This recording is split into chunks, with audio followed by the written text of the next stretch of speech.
Welcome back, coaches. This is the Football Coaching Podcast. I'm Daniel Chamberlain, co-host, here with Joe Daniel, as always. What's up, Coach?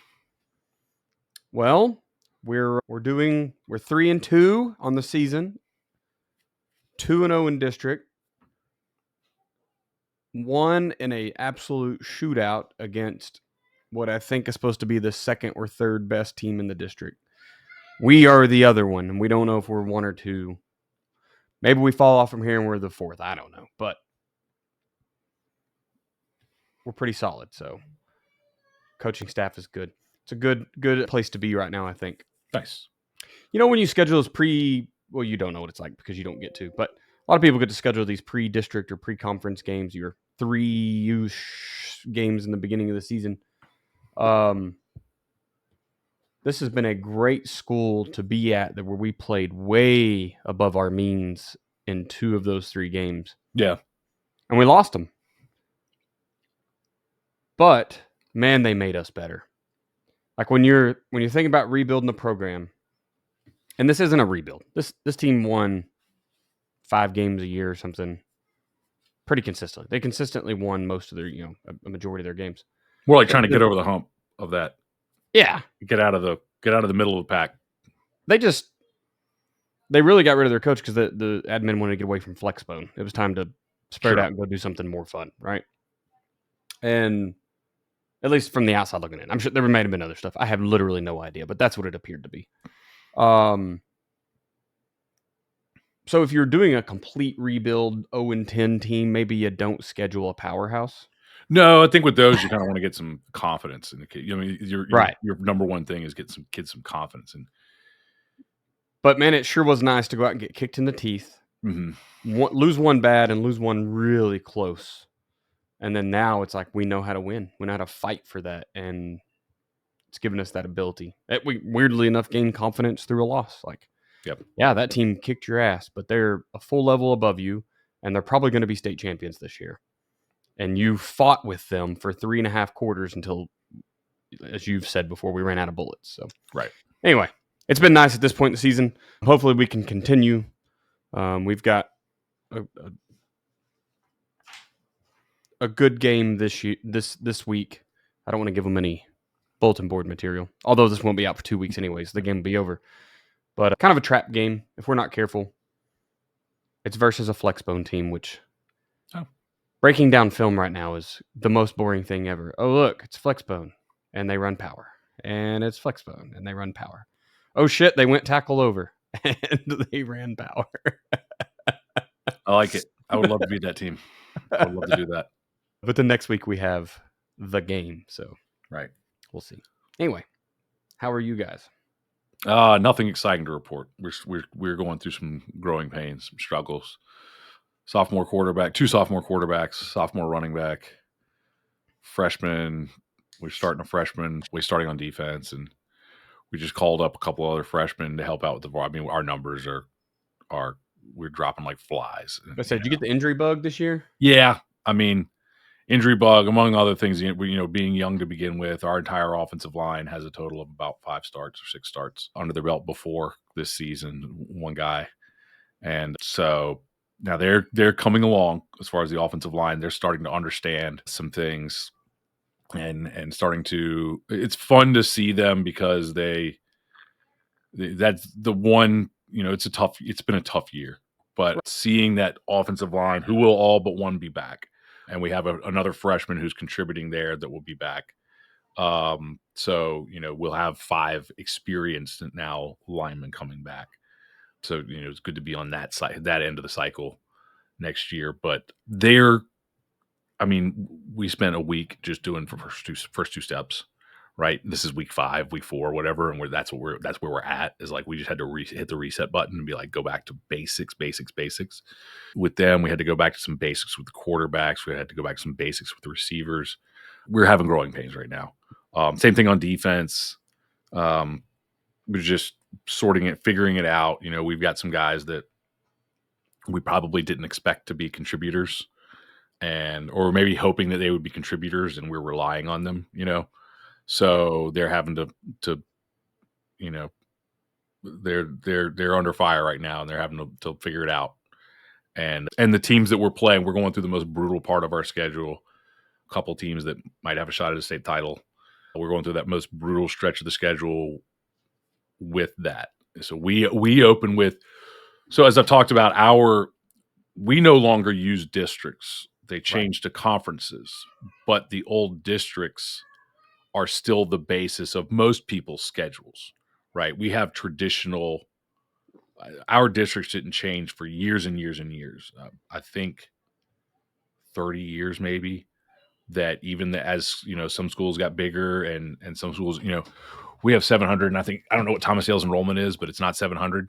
They're 6A, we're 3A, and until a couple of years ago, we were still playing Thomas Dale every single year. And we were in the smallest 3As, and Thomas Dale is a big 6A. And so, but that was a traditional, they're not very far away. We eventually, and in fact, we kind of joked about that. I don't know if we've talked about it very much, the way that our PowerPoints work. You don't mind, you get more points. So like if we can lose to a 6A, the points are kind of like beating a 2A or a 1A, depending on if you beat a good, so like beating a bad 2A, right? So we're 3A. If we beat a bad 2A, you get bonus points for every win that they get. Well, they don't get a win all year. You don't get that much for beating. Right. But if you get beat by a 6A, there's like bonus points because you played a 6A and you get points for losing. So, if you get, so you love to go lose to a 6A. They dropped us a few years ago because we were a bad 3A. Right. Then we won a few games. And they're probably knocking on the door. They were like, because we were still playing another 6A who wasn't very good. We were getting a win against them. And, it's funny. But so our early games are against 2As and 3As. Two out of the three are against teams that are actually in our conference. So we only play 4 games. I think we have 4 games on the entire schedule that are in our conference as far as who we would play in the playoffs. Hopewell and Petersburg 3As, and Southampton and New Kent are 3As. So they're all in our, everybody else is 4As, 5As, and we play 1 2A.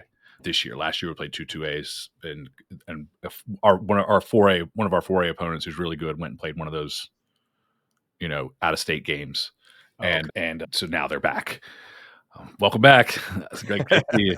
And then we do play another 2A, but they're like they're really the top of the top level 2A right now. We beat them 2 times, and then they beat us last year, and they're really good right now. So we play them at the end of the year. So our schedule is wild. It's just weird, and we're in the most brutal part, and we're going through our learning, and it's a little bit reminiscent of our first year here, in that we were 1-6. Now we're 2-3 right now.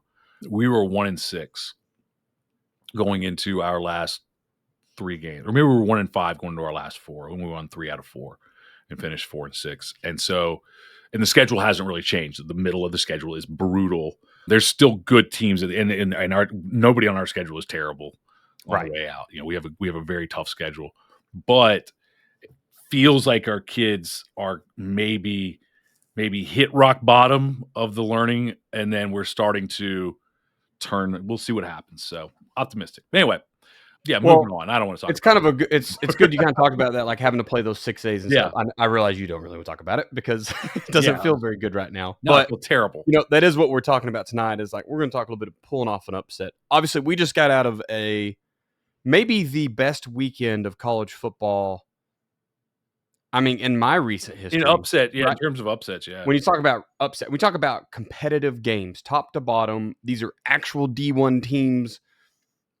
Vanderbilt knocks off Alabama, and that's the icing, right? There was a lot of really good games before Tennessee got beat. Tennessee lost after Michigan. that. Yes, Michigan, top 10 team, loses again. Missouri got destroyed by A&M, which is, that's like, a 9 versus 25. How big an upset is that? A 9 versus 25 in your 2 SEC schools? You have the same kind of kids, right? Yes. Those are. We'll get into this, but those are interesting. The Vandy, Alabama, that's what we're talking about, right? That shock the world game. Especially when this year started with like Florida State losing a couple, right? And they were a top 5 team or something to start the season, right? So it's been a season of okay, these games are actually winnable. Like you can kind of put away that first Georgia Tech loss, though, I think, and especially after the second one, that just kind of told us that Florida State wasn't what we thought they were. Absolutely, they weren't. But you've got a team coming off, and not to look, Alabama fans are turning this thing off in droves, and that's good. You should turn it off. Your team sucks. I'm just kidding. but literally coming off of, I know this will be a couple weeks late, but coming off of a game against Georgia that was wild, and Georgia didn't play the first half, and Alabama didn't play for a large portion of the second half. Right. So but those games are brutal. Those games, there's stats that like the best bet you can make is taking if you play a team, if you have a team playing coming off of a game against Alabama or Georgia. And they extended it, I think, this was a few years ago. They extended it to like Oregon, some of the top 5 teams, but especially Alabama, Georgia are always that. They play a brutal style that those teams almost never cover the spread the next week when they come off. So, let's say a team coming off of just take Georgia coming off of the Alabama game and going to play Auburn, and I think they did cover the spread, but the spread was probably lower than it should be, but.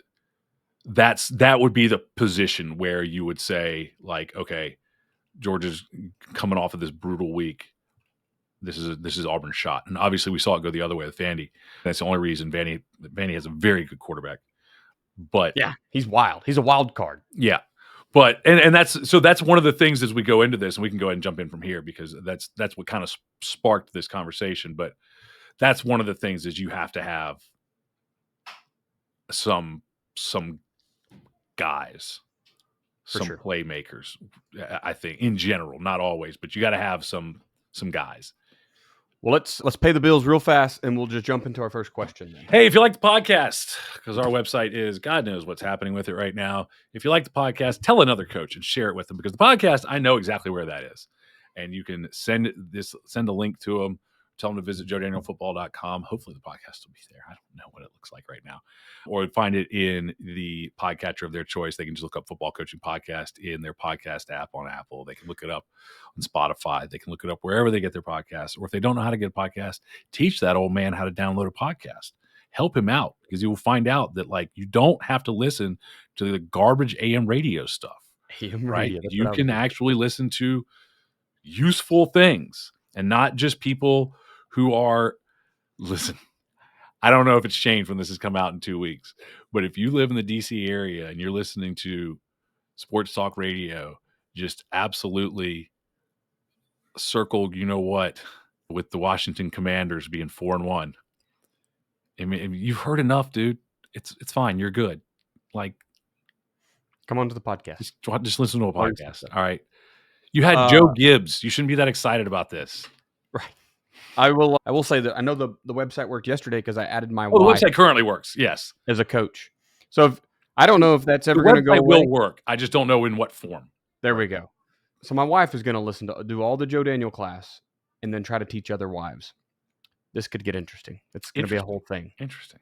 I'm pretty pumped. So it's funny because you know that my very first business idea in terms of football, and I was actually working with another football coach that I worked with on this. This is when I started footballdefense.com in 2008. But originally what I wanted to do was create a product that would teach people particularly I was interested in teaching parents of kids who were playing football. Right. So that I found out 2 things. Number one, I don't want to work with those people. I like football coaches. I want to work with people who are passionate about something, not with people who are, just kind of want to be able to tell their kid they like them or whatever. But also that there are a lot of people who are blissfully ignorant. So you've got to find the ones who really want to know. That's the hard part. But that was our first business idea until it went nowhere. Yeah. I think that's like a pretty popular idea, and then everyone falls out as soon as they realize, like, those parents don't care. It's the same parents who are yelling at you because you haven't taught their kid how to be fast, or they are yelling in the stands, and they do not want an education on this. That's right. Yeah. Patreon.com. Speaking of people want education, go to patreon.com/Chamberlain Football Consulting. There's like 10 tiers there or something now. If you are a coach, I imagine one of those tiers will fit something for you, whether it is helping break down your next opponent, helping self-scout yourself, if you just want to learn how to do, I put on a thing the other day, a little webinar, I guess, a call on how to use Photoshop. Like, start making your team attractive in the social media world. I'm teaching everything over there. Patreon.com/Chamberlain Football Consulting. Question 1. So we're talking about upset. So, Joe, what do you actually consider an upset? Because you just said A&M, who got, I won't say throttled. They got beat by Notre Dame early, who has now lost some games. So it's like, who's the who of the who? But A&M handled Missouri, who I loved it because I don't know if you know or not, but Oklahoma fans hate. We call them mid-poo. They're the most mid-shitty team in the SEC. They've never done anything since going over. Would they almost win a conference championship their first year? I think they won the East first year, but yeah, and then they've absolutely done nothing. They're basically Texas A&M 2.0, who we also hate. Mm-hmm. Well, so, I got news for you. We get to play them all, which is fun. The people that run the conference apparently want all y'all in here, but I can tell you that none of us want y'all in here. Oh, well. Okay, we don't want Oklahoma. We made it. We don't want Texas. We don't want Texas A&M. We don't want Missouri. We're pretty iffy about Arkansas. Why don't y'all just go make that stupid Southwest Conference was the conference, man. Just go away. We don't Big want 12, you here. The Big 8, South the Big 8 Carolina. was They're great. okay. They're kind of old school, But there's a lot of y'all we don't want. So, just to let you know, we feel the same way, but also feel the same way about you. So yeah, it's hard. To me, Texas A&M and Missouri are playing with the same football players. Yeah. Right. Across the board, a lot of teams are playing with the same level of football players. Now, Alabama is playing and Georgia is playing with a different level of football player. So when a, mid-tier beats them, it's an upset. When a lower tier SEC school or when a mid-tier ACC school, something like that beats them, yeah, it's an upset. But if it's Ohio State or if it's Michigan, but I mean, really, it would be an upset right now because of Michigan. But in general, that's not like a major upset. But what I look at as an upset, and we can go into the 3 tiers of games that you have. You have could wins, should wins, and shouldn't wins on your schedule. So we'll start with should wins. A should win game is a team that you are just flat out better than. You should win that game. You should win that game. Everybody knows you should win that game. It's almost in ink on the schedule as a W, right? You're just better than them. Now that means that you are on the upset alert, right? Because if it's a should win and you don't win, you just got upset. Then you have could wins. There's not really that's where Texas A&M and Missouri doesn't matter that much to me because it's a could win for both of them. Like I said, they both have Division I coaches. They both have Division I strength programs. They have a bunch of Division I athletes that were probably recruited out of the same bucket, right? They were probably recruited by both schools. A lot of them, they're at that level. So for both teams, it's a could win. You might say that for Missouri might have looked at it as a should win after whatever. Missouri fans might have looked at it that way. I doubt Missouri coaches had it written down as a W. Right. Right. There wasn't no pencil. So, we'll erase it later, whereas, not that Alabama didn't prepare, but we've all got to honestly say that when Alabama, I don't care where you are and I don't care how focused you are. I don't care if you're a fan. I don't care if you're a parent. I don't care if you're a player. I don't care if you're an alumni. I don't care if you're a coach. When you look at that schedule, Vandy is at least written down in pencil as a W, right? Yeah. They just are. And everybody knows that. No, not a single person looks at the schedule and goes, well, that's going to be an L. It's a could win.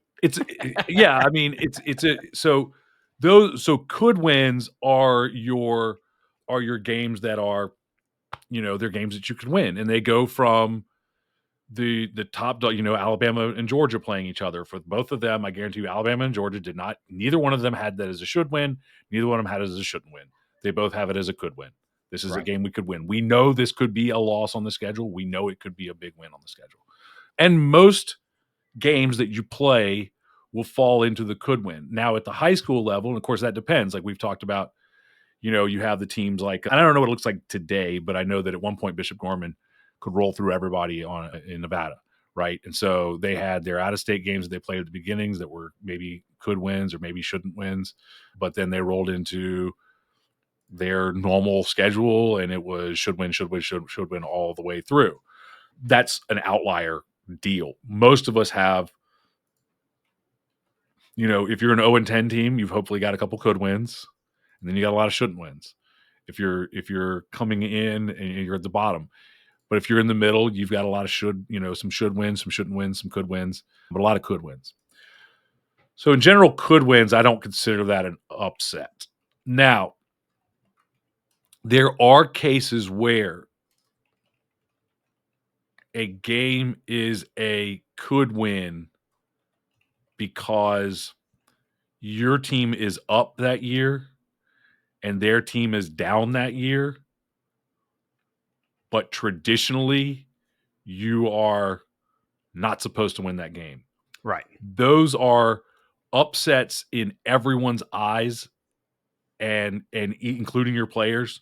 They are upsets. Maybe as a coaching staff, and maybe a few people are educated enough to know, especially at the high school level. I'm not talking about the college level where, teams are up and down and everything. I'm talking about the high school level now, or the youth level, or whatever it is, where everybody knows that this team's a powerhouse or was a powerhouse. And the average person doesn't understand, and even to an extent the kids don't understand that they're in a rebuild year or a reload year or whatever. They're in they just graduated 28 seniors last year, and the level dropped down a little bit. And this happens to be the year that you cycled in with. You've got your 20 seniors, right? You've got that loaded experience class. So you're loaded now, and they're down a little bit. And so now you've gone from what is traditionally a shouldn't win game to a could win game. And that's the kind of upset that is, we're going to talk about it later, but that's the one that to everyone else is an upset. But the reality is it counts. Don't get me wrong, but it's not the shock the world type of thing. And who knows, that maybe that's where Vandy's at. Maybe we just undervalued, how good the quarterback is and how good all those sorts of things. Right. Of course, it won't last long because I think he's a fifth year, right? He was a transfer. Yeah, I think he's pretty close to getting done, but they have got a pretty grueling season. I think they have Kentucky this week and then Texas in 3 weeks. Yeah. So. Well, the whole conference is like that. I don't think anybody's got to. No, you're right. There's no way to avoid, when you've got that many schools and you got to play non-conference games or whatever. There's no way to avoid it because that's what we have. And we go Alabama, and Georgia's got Alabama and Texas, and you skipped Oklahoma. You lucked out this year. Well, we had Oklahoma scheduled a couple of years ago, and they made us take it off because they were joined once they decided to join the conference. We had to drop Oklahoma because we couldn't have a home and home, right? Or something like that. So maybe time will tell, but for now, it's a major, story.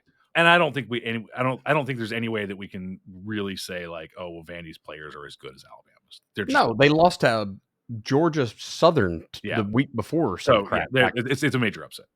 So then there's the shouldn't win games, and the shouldn't win games are the ones where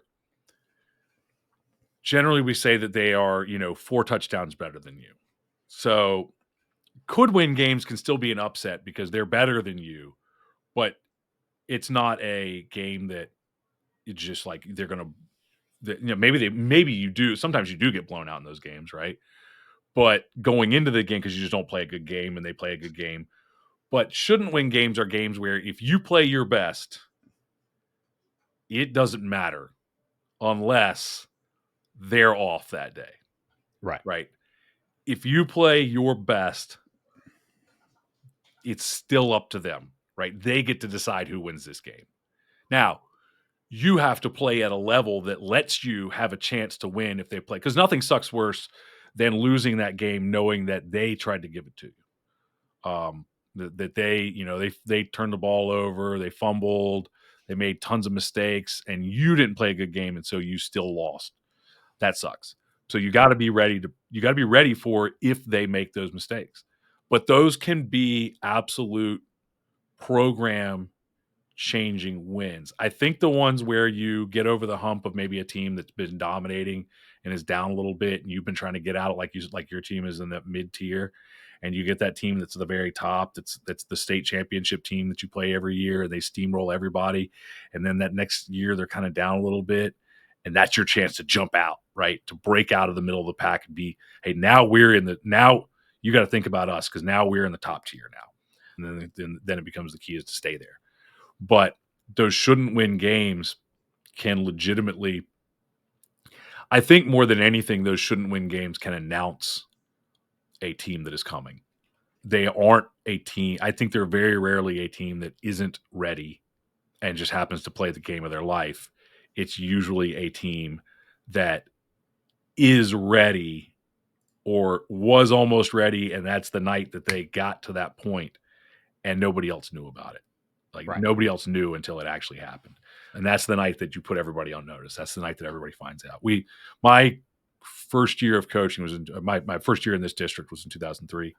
And Hopewell, who has won some state titles, Travion Henderson came from Hopewell. At the time, they were absolutely loaded. They won a state title in 2003. This was the year that won the state title. They lost one game. The one game they lost, they had a quarterback named Lee Bujakowski. It was great. I think he ended up going to play baseball. But he was a legit Division I talent, and started for 4 years there. And they had pieces around him. I mean, they had running backs and they had tight ends and they had a receiver. They had everything. They had all the pieces. They were great. They lost one game, and they lost to Meadowbrook High School. Meadowbrook High School had been at the bottom for a while, and when they lost that game, it was a shock. And I think we followed playing because I remember the film. And Lee Bujakowski that night couldn't hit the broadside of a barn with a football. Right? This was the kid. This was the guy. And that night he couldn't hit the broadside of a barn with a football. And everybody was like, "Oh, it's because Lee had a bad night." 2 years later, Meadowbrook wins the state title. It was not that Meadowbrook sucked. It was that they were coming. Right. And they were on the brink. And yes, maybe they had a bad night, but that was the announcement that it wasn't the night that flipped a switch and magically made things happen. It was the announcement that we are here. And 2 years later, they're in a state title. So that's, by the way, all those teams were on our schedule and we were not very good. And it was a lot of fun. It really was. That's the district we played. And the coach is on the hot seat because he lost games to the state champion and the future state champion. Marshall retired after that. The head Hopewell coach retired after that. And then they still have the same coach they got after that. He's been there and won state titles. So there's a lot of state titles floating around here. Anyway, so that was that was probably an example of a could win game that nobody knew was a could win game. Only team we talk. You have this speech. Everybody has this locker room speech. Nobody believes in us, but the people in this room. That's an example of nobody believes in us, but the people in this room, and the people in that room were right. And there's lots of examples. That's just one example. That's just one. That's just one. To show what can happen. But that's the 3 tiers of games. And so you shouldn't win games. I think it's very, very, very, very, very rare that we have this Disney movie moment where a team that just absolutely sucks comes out of nowhere and beats the top team or one of the best teams. I know it ended up not working out very well for Con, but Con Chase, who's been on the podcast and talked about it a little bit. Con had a game. They were 0-6, I believe, going into the game, if I remember right. Con had a game where they won and they beat the number 1 team. I can't remember the score. It was a low-scoring game, but they won, and they played great defense. And I can tell you that because Constant is filming every week for Game Film Analysis, they were not a bad football team. Right. They had lost 6 games, and I don't know what the schedule looks like. I know that they played Bishop Fenwick, who's Dave Duggan's team, his powerhouse. But, I don't know exactly how the schedule shakes out. But I know that was a game that, he got coach of the week, and he got all this stuff, and he, everybody was really shocked. It's that shock the world win, but the reality is that team was not terrible by any means and getting better every week. I mean, they played good football. So that's kind of the thing that I think of when I look at that. So those are the levels of games that we look at and where upsets can come from. You bring up a lot of good points about how sometimes like upsets are so hard to put a finger on because it is a whole talk about con situation. Like he probably lost 6 really close games. There's always teams that have that. Right.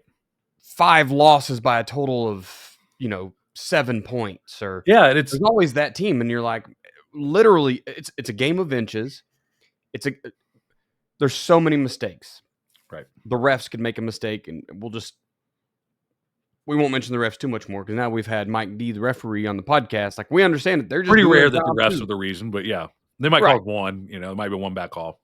Like I've been watching a ton of film lately, and it's like you wouldn't believe how many times like just one offensive lineman goes the wrong way, right? Like the whole team, 10 dudes do the right thing, and one dude screws up. Like you have 11 chances of that every single snap on offense and defense, and what we found out that something like 70% of touchdowns are Lynn Shackleton, a pre-snap alignment issue. Right, your kids are in the wrong place. 70% of touchdowns given up. I had this conversation with our offensive line on Monday because I don't think they're now again in the coach's office they are, but around probably really truly around the rest of the team, and which is on us as coaches to make this, to show this, but they're definitely not given the credit from other coaches, outside coaches. I had a coach come talk, was talking to me before the game, and he was saying something about, I get real upset about it, but talking about they're struggling up front, and I'm like, no, we're getting better every week, dude. And I went and I told them, I told our offensive line, I said, here's the deal right now. Here's what's happening on every single play. 4 dudes are phenomenal, and 1 dude makes a mistake. So if we have 5 plays, we're at 80%. And it's a different guy. We have 5 plays, 5 different guys make a mistake. I mean, that's literally where we're at. It's not one guy killing us. I can't go out there and go, we just got to fire Johnny because he's killing us. No, it's right. Every single one of them will have 4 great plays and 1 bad play. And there's a lot of reasons for that. Some of it is focus. Some of it is communication. Some of it, there's lots of reasons for it. Some of it is fatigue. They just, some of them are playing a lot on both sides of the ball, and fatigue gets to us as well. I feel like that's the big one. It can be, yeah. And so like everyone thinks about the linebacker who had to run a little bit and cover a route and make a couple tackles, and now he plays running back, or now he plays. Well, what about the damn linemen who literally every play are going face to face with another human being or 2? And what do we tell them? Well, 1 can't stop you and 2 can't move you on defense. And then you turn around and like, well, you better win your one-on-ones. Like, what? Well, yeah, and our guys are turning around and there's a D1 kid in their face, and it's like, and I love our kids, but they're not D1 kids, right? They're good high school offensive linemen. They're developing into that. So, I told them, look, we've got to get it down to 1 mistake every 5 plays, where we're hitting at 96%. By the way, this math was just going, but I'm like, if we go from, it's that next 80%. Okay. We've gotten now to the first 80%. 80% of the time we're blocking well. Problem is, it's very rarely, it'd be better if they just 5 of them would melt down on 1 play, and then the other 4 plays would get 4 great plays. So if we can just move where the mistakes are. But you're exactly right. Like, that's where we're at now. If in the next week we get that next 80%, or we get that next 50%, whatever, and we go from 80 to 90%, and so we have 2 or 3 mistakes over 5 plays and 2 perfect plays, like, things start to really change. And it's so hard to know where teams are at in terms of, like you said, when we do game film analysis and we watch and we go, your guys are good. Your guys are playing really well. They're right there. It's so close, because you can see it when you watch game film analysis film. That's the film our coaches send into us. You can see what they're coaching, and they're so frustrated and they're embarrassed. And I think that's why more coaches don't send film in, is they're embarrassed because it looks like they're not coaching. And I can see on the film them coaching their butt off, and little things getting closer and closer and closer.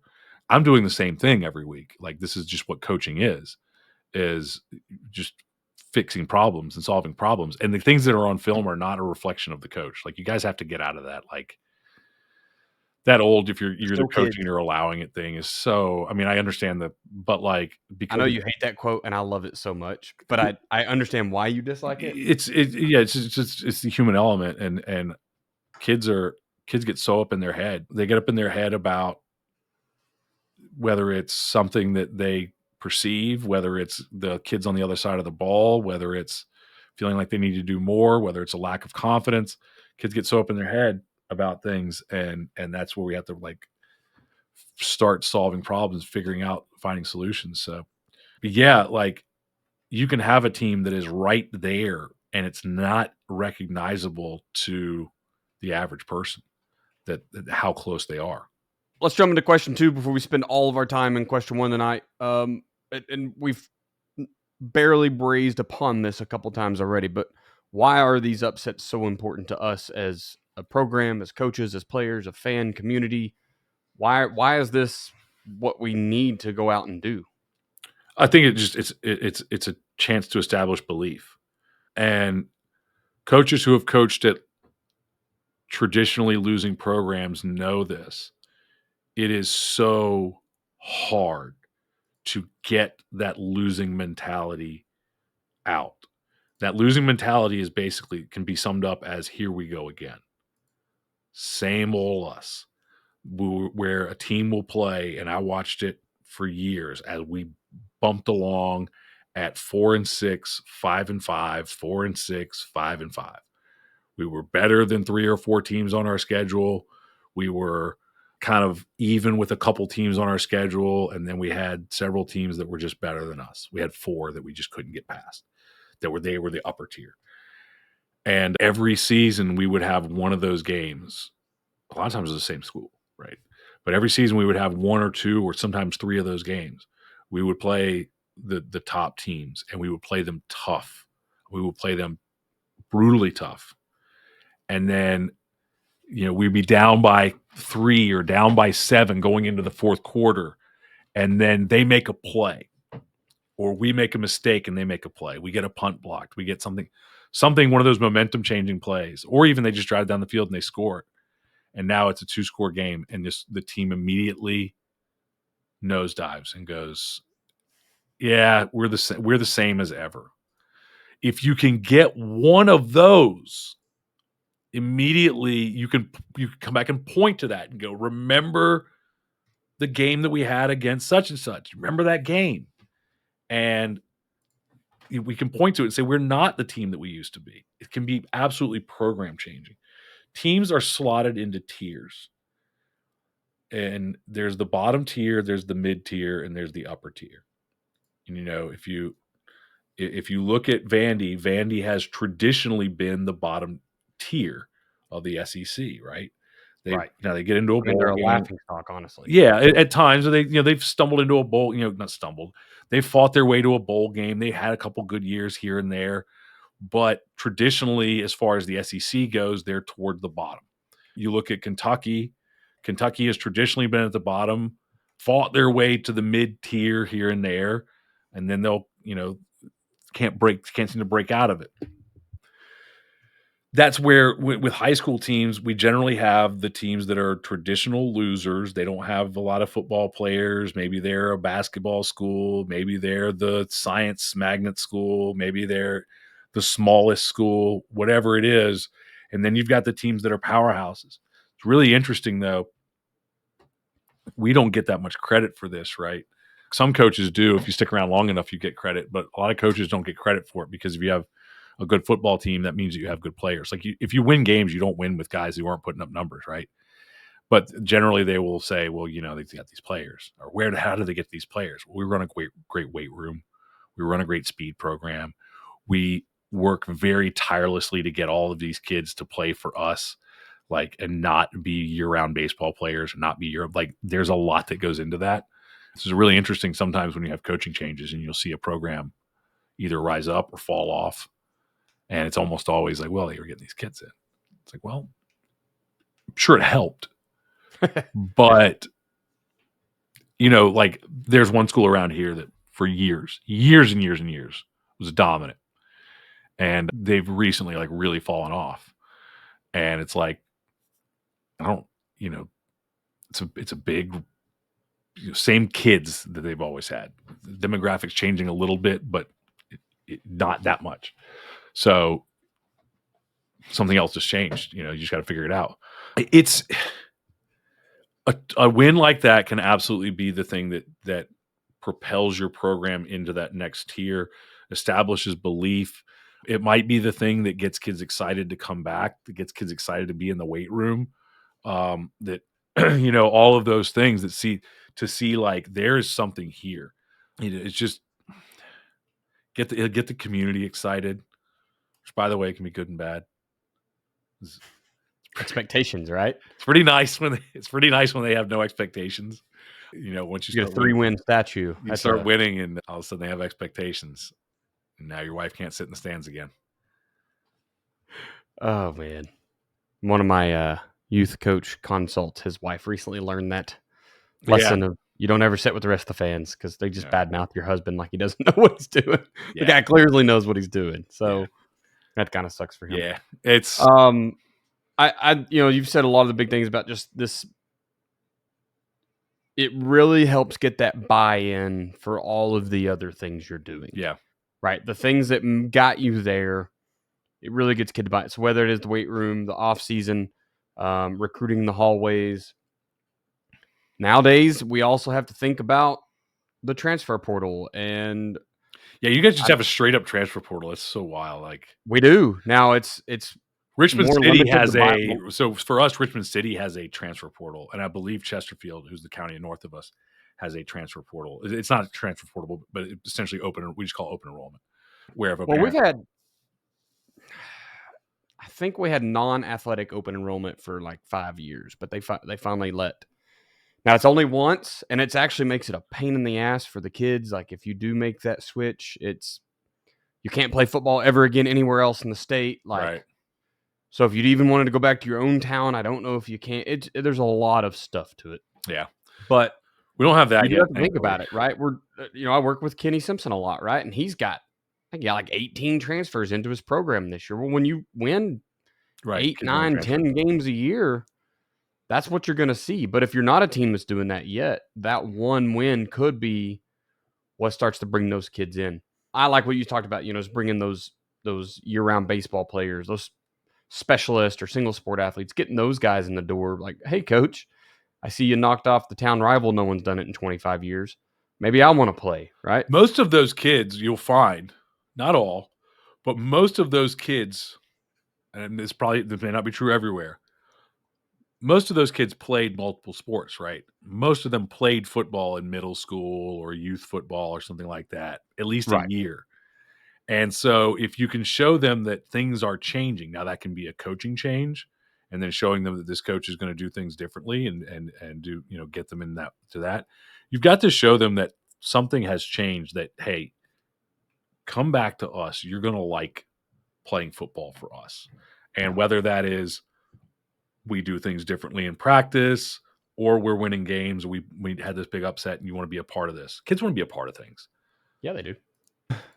So basically you can change your entire program with a single win if you can just get that one thing. But like we've already stated multiple times tonight, you generally aren't going to go out and do it on a whim.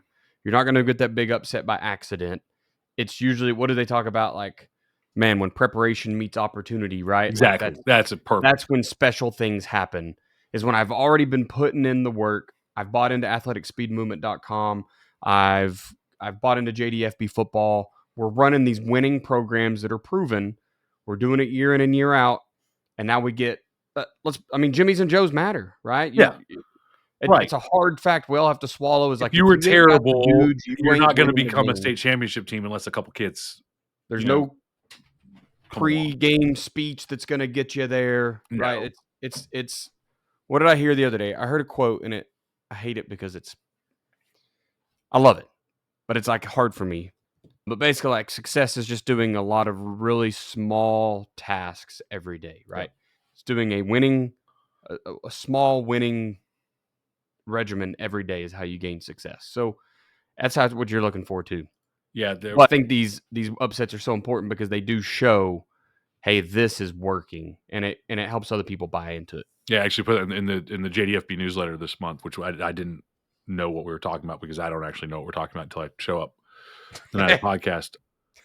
One of the things I talk about at the beginning of that is that the newsletter for October is about triggers principle, which is every one-on-one game is there's a stimulus response coaching type of thing, and that greatness is not one moment. Greatness is as a coach, being a great coach is there's some highs, big moments, but it's really stringing together a lot of consistency and over time, and then you're in position for those big moments. Yeah.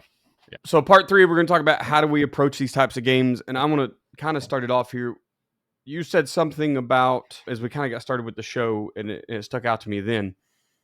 You said this was kind of a reset week for you, and you had to go back with your O-line of even doing like, we're going back to first 2 steps, right? That was last week.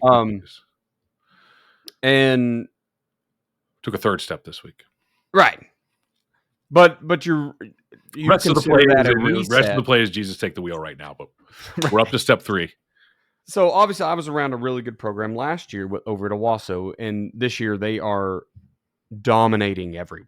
I mean, they're winning every game by 25 points, and it's not even been close. And it all has started up front for them. And obviously, we had Coach Morsi on the podcast. He's the O-line coach there.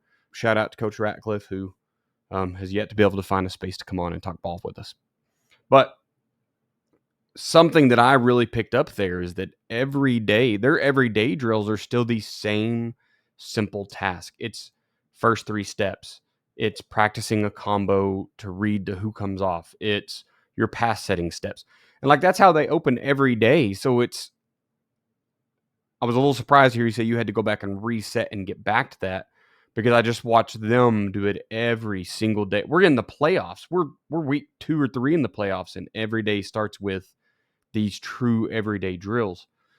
And so it really does kind of hone back into that, like to approach these kind of games, there's nothing special, right? You don't, yeah. In my eyes, and you may give us some different input in a minute that changes my mind, but I don't, if you're a team that's on the rise and you're a team like we've talked about right now, that really your preparation is about to meet that opportunity, it's not changing practice that week. Maybe this year you did something. Maybe this year you went 2 heavy days of practice and 2 light days. Maybe that's the winning factor, but that's not this week alone, right? Maybe you didn't condition this off season and this year you don't do any conditioning, and it's more of that, whatever it is, like, less volume, more, I forget all the words, but basically you're sprint early and do it often, and then you get done and go to practice, right? Basically what everything Athletic Speed Memo says to do. Practice your sprints and then go on about the rest of your day. So maybe that's an annual thing, and you've practiced that this year. But once again, I just truly don't think there's anything you're doing this week. Hey, my team, who's 0-5, has, who'd you say earlier, Bishop Gorman, who couldn't be topped by anybody in their league, right? All of a sudden they're on the schedule, and we're going to change practice up, and we're going to practice a lot more offense this week. Or I just don't know that as you're approaching these types of games that it's necessarily a change of how you're doing anything on your day in and day out. Now maybe there's more, I don't know, motivational speeches or bulletin board material or something. But once again, I really truly feel like that's a overall program change, right? If you're speaking positivity into your kids, something that we did at Owasso last year was M&Ms, and it was men ministering men, which is 3 M's. So maybe it should be M&M's. I don't know. But we like literally handed out little packages of M&Ms, and we talked positivity into the kids. Maybe that's your thing. But once again, that's going to be a whole program change. So I'm not sure there's anything you're doing this week as you listen to this episode, which you would have to do about 4 days too late to get started on Monday. But I don't know that that's a thing you can do this week. I would love your input on. Yeah. There's definitely, so for example, our first 2 steps. Now we do the same things, bird walk drill, as an example. Bird walk, which is essentially first 2 steps, right? We were doing that drill every day. And we ran into two problems. Number one, I only have 7 linemen. So bird walk drill was tough. Yeah. Everybody has to rotate down a man, We right? were doing half line. What I realized was I needed to focus on this footwork issue that we were having and go really back to before that. We would go through our base blocks. We go through a base block, a reach block, a down block. We were doing all of that every day. We were doing bird walk drill. We were going through combos. We were doing all of that. But we were missing a foundational understanding. So if you can look at something like that, now we didn't have a miraculous changing of everything, right? Right. But we're blocking better. Now, one of the things that didn't help us was in our first 3 games, we had, well, somewhere along the way, I'll say that we had one game that made us feel better about ourselves than we probably should have as players.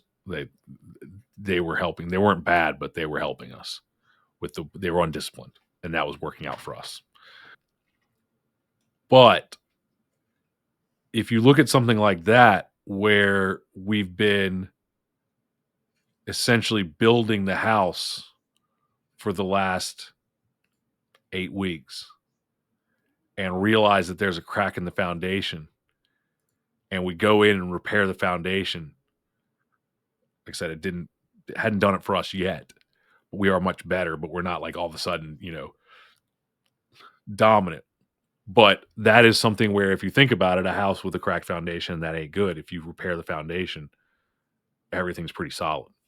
Right. Because you've already been building the house. So I do think that if you can find the thing, and this is where we as coaches have got to be willing to just go, you know what? You got to have a system in place, and you got to be able to look at that system and say, okay, again, we got to feature something. You got to have an identity. Maybe you haven't realized what that identity is yet. Maybe you just realize that there's a play that you have to have fixed if you're going to, and then you can build around it. We talk about in game film analysis, that low-hanging fruit. Let's just say that you lost because you gave up the edge constantly, right? Right. And the thing that you change is simply widening out, moving your force players to 5x5. Okay, just as an example. That simple alignment change, and now you stop giving up. Now you got to have good alley play, good end play, all that sort of stuff, but you don't give up those edge runs anymore. That could be a major defining factor. If you look at how the scores happen, I mean, just go to alignment issues. Maybe your kids are confused as hell and you're not getting lined up, and you simplify and you hammer one alignment all week. One alignment. We're going to align in one thing. We're going to run one thing. We're going to run it right. And you go from having alignment errors on 30% of your plays to being aligned 95%. So now you only have 5% of plays. So now 25% of your plays were alignment errors. That's an entire quarter of your game was alignment errors. And now it's essentially one series or less of your game is alignment errors. Has alignment errors. You're a lot less likely for them to find the alignment errors and make you pay for it. So I would say that there are, and again, is it going to take you from being a team that should lose 48-10 to a team that wins 48-10? No. Is it going to potentially get you in put you in a place where if they, again, preparation meets opportunity, is it going to put you in a position where if they give you the opportunity, you can actually take it? Yeah. I think you can definitely make changes that you just think about the things that the things that cause you to lose a game. And I'll just look back at our last game. Now, I'm not we didn't have our long snapper last week. We had a blocked punt. We had another long punt return because our other long snapper is a freshman Okay. And he's freshman lineman as opposed to having a upperclassman receiver DB as a long snapper, right? So, the freshman lineman missed the tackle that the other kid probably doesn't. We also had a bad snap on a field goal or on a PAT. So we're talking really maybe a 15-point swing there. Just fixing the long snap issue. Now you throw a freshman long snapper out there, you get what you get, and it was not all his fault. Right. None of it is his fault. Like the fact that we had to punt more than once, and in the fact that we were able to survive most of it, good for him. But so fix that issue, 15 points, right? Just getting that kid back, 15 points. Fixing the force issue. So let's now break this down to a levers concept, and let's say that we look at this and everybody figures out the thing that is really the problem right now. The overhang safety coach figures out that our problem right now is that we're not aligned wide enough. The defensive line coach figures out that we're not squeezing down blocks, and he just hammers the snot out of that. The linebacker coach figures out, and we're playing a gap scheme team, and the linebacker coach figures out that we're not doing a good job following guard pulls, and he just hammers the snot out of that this week.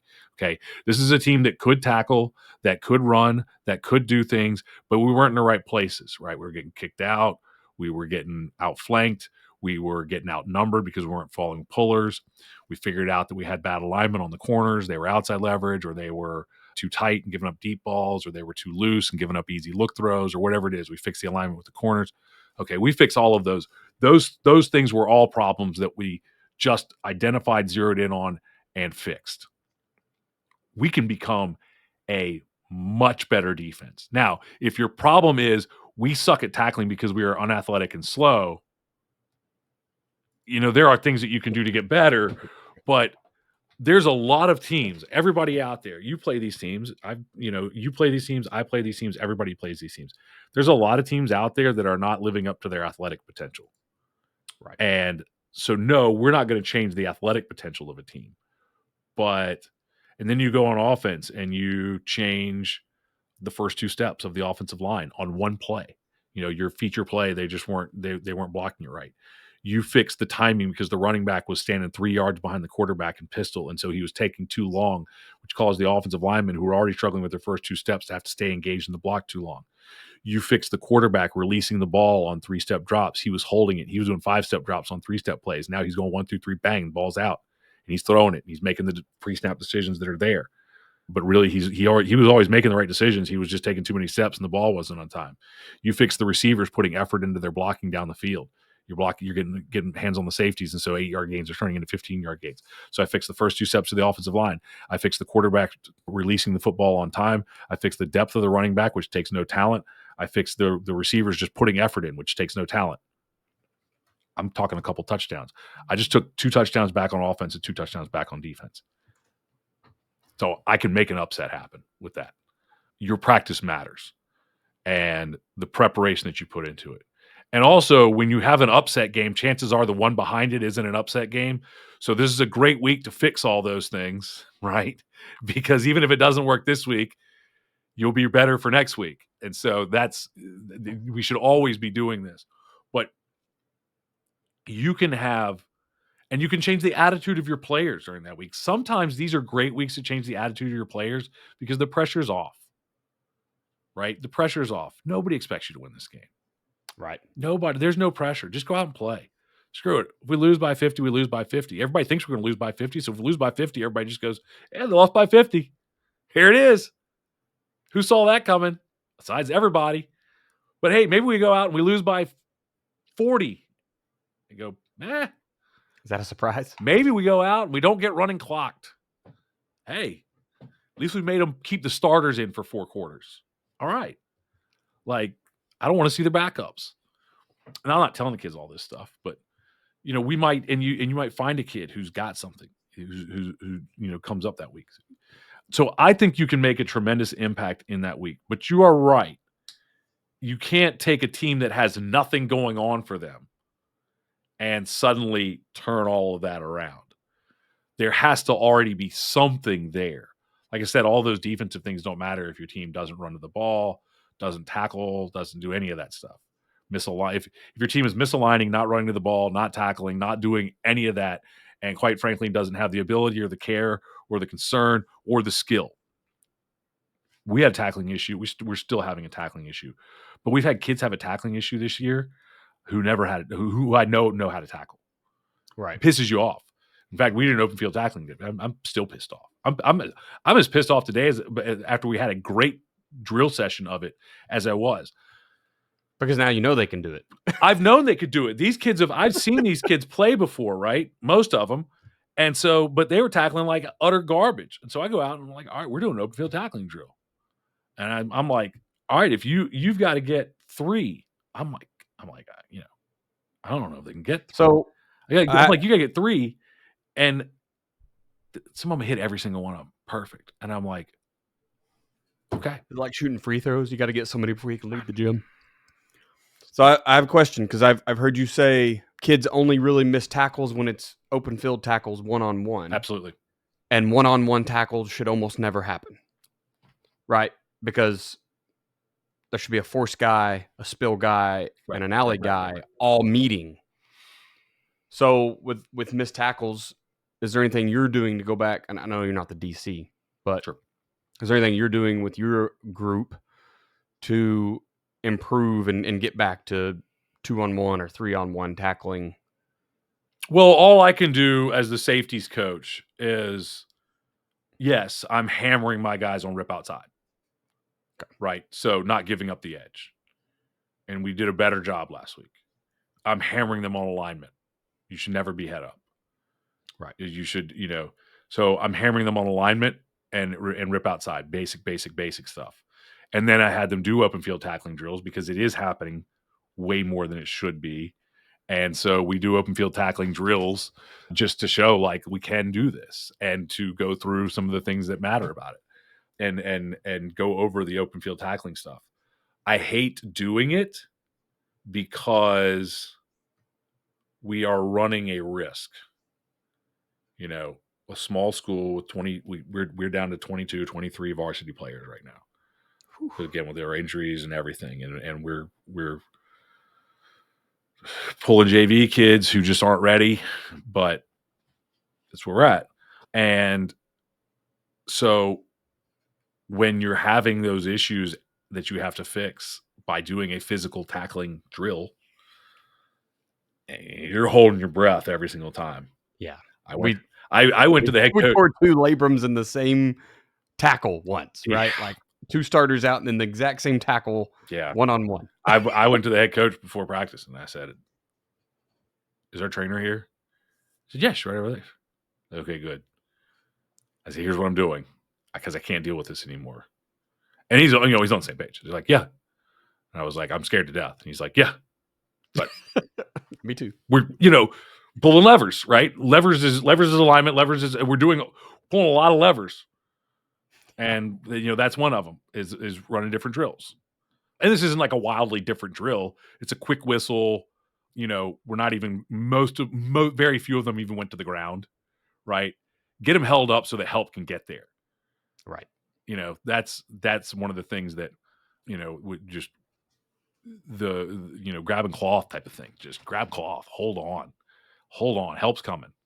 So but you're right. You should not have a lot of open field tackles. And if you force, we had a lot fewer open field tackles because we were forcing. We had a lot fewer one-on-one tackles. But I will say that if you don't take good angles, you don't, grab cloth, that kind of thing, that you will end up in a lot more one-on-one tackles because you really have to have kids that are willing to tackle ugly. I think sometimes we get too hung up in the beauty of the hawk tackle, the supple sexiness of eyes through the thighs, squeeze the legs, drive for 5, and we get my heart pitter patter just saying it. Yeah, honestly. I know, and like we love or it doesn't matter what you teach. If you teach bite the ball or you teach, no matter what style of tackling that you teach, there's a beautiful, perfect form tackle that rarely ever happens. And a lot of tackling is ugly. it's guys, especially guys that are doing a good job key reading and stuff. It's like oh, look what I found. Like my key read took me here and this guy ran into me and I just latch on. Right. I like it. Just look what I found. That's tackling. So that's what we're getting back to. Yeah. So anyway, I love it. Let's do level up and get out of here, man. Yeah, let's do it. I'll start. Okay, go ahead. I'll do the first one this time. My level up was actually our game this Friday. I've really been working on mentally. Obviously, I'm not going to practice every day, so I'm still setting aside trying to build up my perfect practice plan that someday I'll use whenever someone gives me a chance to be a head coach somewhere in my area. But situational football, right? We pretend, I think, sometimes that everything you draw on the whiteboard works every time you use it, and I know you've stated like we expect every play is supposed to go score, right? Like, so there's not even when you get third down and 15, there's not a good play, right? Because every play is supposed to get that, but we also have the realization that not every play is going to make it. You're not going to run a dive there, even though the dive, theoretically everybody's blocked, right? Right. So situational football was the key to this game, and it was so cool seeing it all come down. We're talking like there would be a penalty on an extra point, and somebody on the radio is like, hey, it's 1.5 yards. Let's go for 2 in a game that's already really tight. And then we go get that because preparation meets opportunity, right? We've got the play to do it. Now we have the opportunity. A penalty gave us a short field to kick off. Someone on the radio is like, hey, let's do an onside kick, right? Why not? I mean, if it goes 10 and they pick it up, they're still on the 30 or something. Like, it was bad. So, and of course, I say, of course, luckily we end up with that one as well. So lots of things went our way, but I don't think any of it was by accident. We got we practiced these things, and situational football just showed up all night long. And I think this was a really good game for me to realize, like, every snap of the ball can be situational. Maybe it's running away from a really good defensive end. Maybe it's reading a really good outside backer on RPO. Whatever it was, right? The game plan system we use, we sit down on Sundays, and it's pretty thorough, and we're there 4, 5, 6 hours. But when we come out on Monday and practice that game plan that's done on Sunday, by the way, when it gets to Friday and you watch it all play out, it really does put some pride back into just, we're not the cars have to be at the field house so the community knows we're busy type of team at all. Right. It's a 2:00 on Sunday to when you get done on Sunday thing. But man, I just love seeing it all come together. The plan, the preparation, and people being smart about situational football. So that was my level up, was literally just watching a game that I think I said it was a shootout. It was 58-48 was the final. And those 10 points weren't, hey, we scored a touchdown and a field goal at the end to pull ahead. It was like in fact, we kicked a lot of field goals or a lot of extra points. And they went for 2 every time. They didn't complete some. And then there at the end, it was a 15-point game, a 14-point game, like every time we would get 1, they would get 2, and it started getting pretty close, but other situations happened. So that was my level up this week, was just watching a well thought out game plan that they don't always go right, but this one did, and it was really nice seeing that. You know what I forgot to talk about in this? No. That I meant to talk about? I always talk about, I'll mention the book because this is our level up. The Gap in the Game by Dan Sullivan is an excellent book. No, who not house back there? Gap in the Game somewhere else. Is it down here? No. Anyway, Gap in the Game. It's a Dan Sullivan is a strategic coach. He's not a football coach. It's a business coaching thing, but it's an excellent book. And Benjamin Hardy is the co-writer on that. It's an excellent book, and I think football coaches would get a lot out of it. You would suddenly realize what I'm talking about here, which is we always look back on the game and we go, how many upsets have we had that we didn't think was an upset because in our perfect world, what was supposed to happen is what happened for you. We practice all of these things. This is just what we're supposed to do. This is just business. We go out there and we execute, right? And the other team doesn't execute, and a game that was could win, or maybe they were a little bit better than you, but it turns into a 35-10 win. And we don't really give ourselves credit. We go, they just weren't as good as we thought they were, or as other people. We do that all the time. Yes. There are probably a lot of upsets in my career that I don't know were upsets. Like, because I don't, there's only a handful of games in a season where I go, man, if we won this game, it'd be a freaking shock the world moment, right? And they're few and far between. And anything else, if we win it, I'm like, yeah, well, of course we were going to win it. So that's one of the things that we have to, upsets don't happen that much to us because we're just supposed to. We're just supposed to go out and but realizing that you won a game because of all of that stuff is big. Like, because and some coaches don't even on your staff may not even see that, right? They're like, well, we just did the things we're supposed to do, and what do you hear them talk about, right? What do you hear the coaches talk about? The defense gave up 48 points. It's like that's not.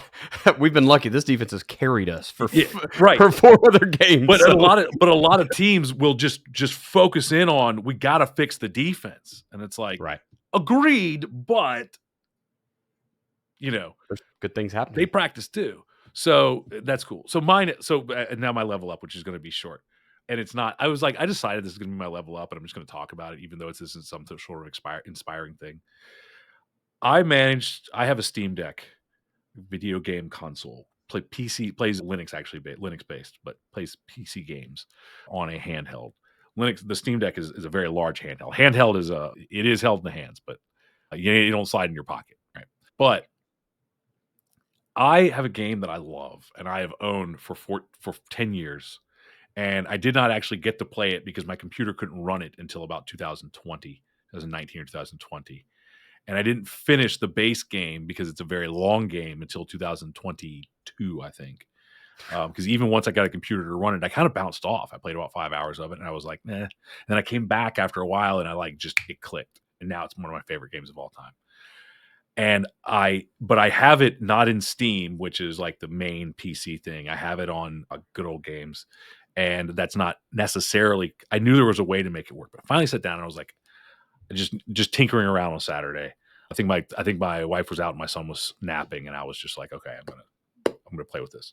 And I got Witcher 3 running on my Steam Deck. And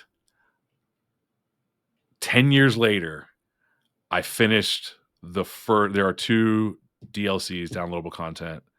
I finished the first one, which is only about 8 hours, something like that. But after 10 years, and then I've been picking it up. I take like breaks when I work. I'll take like a 10-minute break. And this week that's been my 10-minute break, is just pick up Steam Deck and, pop in for a little bit and do a little quest or whatever. And it's just 10 years of this game. That's one of my favorite games. And I'm almost done with the second DLC. It's very exciting for me. And I'll tell you why this is exciting for me. I am great at starting things. I am not good at finishing things. Right. And so the fact that 10 years later, I am actually going to finish this game is completely. I have so many games that are at about 80%.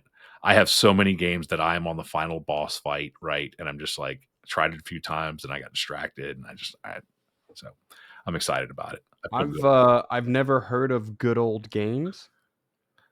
Is it simple? Is it GOG.com? GOG.com. Yeah, I'm on it. I'm looking at it in the background here, and I've never seen this. So GOG is nice because for one, if you have like old computer games that you are nostalgic for, you can get it on there pretty cheap and they will run.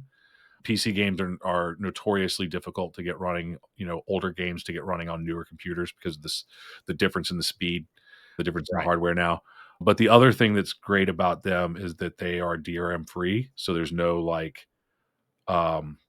those games are unlocked. You don't have to worry about, some company deciding to shut it down or whatever. You own those games free and clear. There is no, for example, if you have a Nintendo Switch, you know that you have to be on Wi-Fi. Which is frustrating, right? Yeah. And so the thing about games that are on GOG now, it's somewhat, it depends, but they are for the most part DRM free, which means that you don't have to worry about, like, you own that game. It is your game. There is nothing behind it. I don't care that much about that stuff because I'm generally trusting of big corporations, because what could they do? Big corporations all have our best interests at heart, and we all know that. Right. Of course they do. So, but that's kind of one of the things behind it. Anyway, that's a side note. All right, now I'm stuck on the Good Old Games, so that's really cool. I'm glad to go back and find other games and not spend $35 on Final Yeah, Fantasy that's 1 or the whatever. great thing about PC is, so I'll give you another one, Epic Game Store, which is the people that make Fortnite. If you have a PC that can play games, you get on the Epic Game Store. Every week, Epic gives away a free game or two. But a couple of years ago, when Epic was new, they were giving away new free games like every week or two. And it is essentially their marketing plan to give away these free games. And so Christmas time, they will do like a 12 days or 25 days or whatever they decide to do, where they will give away a new game every single day. And I'll just for those of you who are still here, but mainly for Daniel, I will just run through real quick some of the games that are in my Epic, which I did get working on the Steam Deck as well. But like, I have the first Alan Wake game, Alien Isolation, or some of all the Batman games, the Batman 2, BioShock 2, BioShock Infinite, Borderlands 2, Borderlands 3. All of these things have been given away for free. Grand Theft Auto 5, so those were all free. And so I have this gigantic library of games, and most of which I will never play. Right. But you got I think I got like Fallout 3 maybe. But you've got them, and like every once in a while I will pull one of those and I will get into it. And I rarely finish them, but I'll get into it for a little bit and just to see what it is. And they're usually pretty cool games. I mean, they're usually, not all of them are great, but I think I've got Civ 6 on there, Civilization 6, yeah, which I want to play around with. Like Civilization 7 is coming out soon. Yeah, they're free. So PC is a very expensive way to put together a machine to play on, and then you can get a lot of games very, very cheap. I just built a new one, so I understand the expensive part. Yeah. Jesus. Yeah. They're so bad right now. Yeah. But I think I have 269 games in my Epic Games library. I bought one of those, which was Death Stranding. It's the only one that I paid for. And when I bought it, they gave me a $10 gift card to use on my next purchase, and I just never bought anything else. And by the way, I'm about 80% through Death Stranding. Dropped it. I don't know. Another gaming episode is due. Maybe season 18. Yeah. All right, let's pay the bills and get out of here, man. If you like this podcast, you can tell them to cut it off after the first hour or so if you want. Tell them to start 20 minutes in, cut it off at the end if you don't want to listen to us. That's fine. I don't care. We're literally drinking beer together. It's fine. I mean, yeah. that's what we do. But if you got a coach that you think would benefit from this podcast, share it with them. Not this podcast necessarily, but any of our podcasts. Share it. Share the podcast. You got guys on your staff who don't believe. Get them to listen, so maybe they understand that there's a chance that this week of practice could be the thing that turns it all around. Yeah, just share the podcast. Football Coaching Podcast. Actually, go to Patreon Coaching Podcast. Give me money to be a but there's football nothing coach. Could have sent you that website. There we go. Social media, I'm at Coach Chambo OK on Twitterverse. Joe is everywhere at Joe Daniel Football or at Football Info on Twitter. Next, podcast is at the FBCP. If it's your first time listening to Football Coaching Podcast, be sure to subscribe so you don't miss any future episodes. You can find us on your favorite podcatcher. Basically, Spotify and Apple Podcasts can be the big two. Some people still hang on to those other little ones. Been listening for a while. Please leave us a review. Downcast. Obviously, see, everyone, yeah. I've really just gone to Spotify for everything because everything's there. So there we go. Yeah. And I can watch Joe Rogan. Thank you for listening to this episode of the Football Coaching Podcast. Remember, coach simple, play fast, win.